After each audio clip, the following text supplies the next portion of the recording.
মানুষ নাকি জিন শক্তির বিচারে আসলে শ্রেষ্ঠ কে?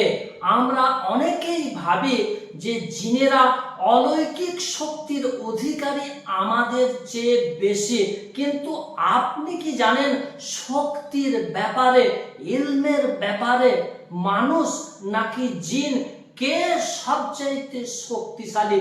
আজকের এই ভিডিওটি হতে আপনি 2 মিনিটের মধ্যেই জেনে যাবেন, বুঝে যাবেন যে আসলে শক্তিশালীটা কে, জিন নাকি মানুষ। চলুন আপনাদেরকে আমি বুঝিয়ে দিচ্ছি শক্তির দিক দিয়ে শ্রেষ্ঠ কে। আমি হারুন রশিদ, আপনারা দেখছেন হানাফি কেল্লা মিডিয়া। ইসলামী বর্ণনা অনুযায়ী জিনেরা এক স্থান থেকে অন্য স্থানে খুব তাড়াতাড়ি যেতে পারে, ভারী ভারী জিনিস তারা বহন করতে পারে, তারা চোখের পলকেই অদৃশ্য হয়ে যেতে পারে। এমনকি হযরত সুলাইমান আলাইহিস সালামের জামানায় বড় বড় প্রাসাদগুলো জিনেরাই নির্মাণ করত।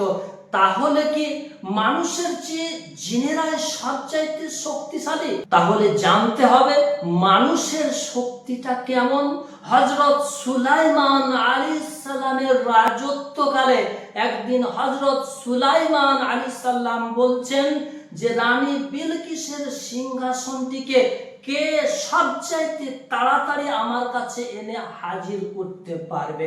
ইফরিত নামক একটা জিন বলল যে আপনি যেখানে বসে রয়েছেন সেখান থেকে উঠতে উঠতে আমি ওই রানী বিলকিসের সিংহাসনটিকে আপনার সামনে এনে হাজির করে দেব। তাহলে কি সত্যি সত্যি জিনেরাই মানুষের চাইতে সবচাইতে বেশি শক্তি রাখে?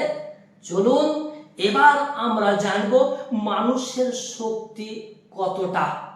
ওই মজলিসে হাজির, অর্থাৎ হযরত সুলাইমান আলাইহিস সালাম যে মজলিসে এই কথাগুলো বলছেন সেই মজলিসে হাজির ছিলেন একজন ব্যক্তি, নাম তার আসিফ বিন বারকিয়া।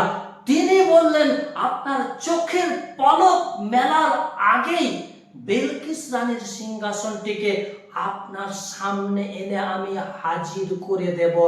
আর হাজির করে দিয়েছিল না ওই আসিফ বিন বারকিয়া। এখান থেকে আমরা জানতে পারলাম জিনেদের শারীরিক শক্তি বেশি হতে পারে, কিন্তু মানুষের জ্ঞানের শক্তি, রুহানি শক্তি জিনেদের চাইতেও বেশি। এই ঘটনাটি আপনি সূরা নামলের 40 নম্বর আয়াতে পেয়ে যাবেন। এমনকি আল্লাহ পাক রব্বুল আলামিন কোরআনের অন্য জায়গাতে বলেছেন যে মানুষকে আমি সর্বশ্রেষ্ঠ মাখলুক হিসাবে এই পৃথিবীর বুকে পাঠিয়েছি। অতএব কথা হচ্ছে জিনেদের চাইতেও মানুষের শক্তি সবচাইতে বেশি, কারণ আল্লাহ নিজেই ঘোষণা করেছেন মানুষকে আমি সর্বশ্রেষ্ঠ করেছি।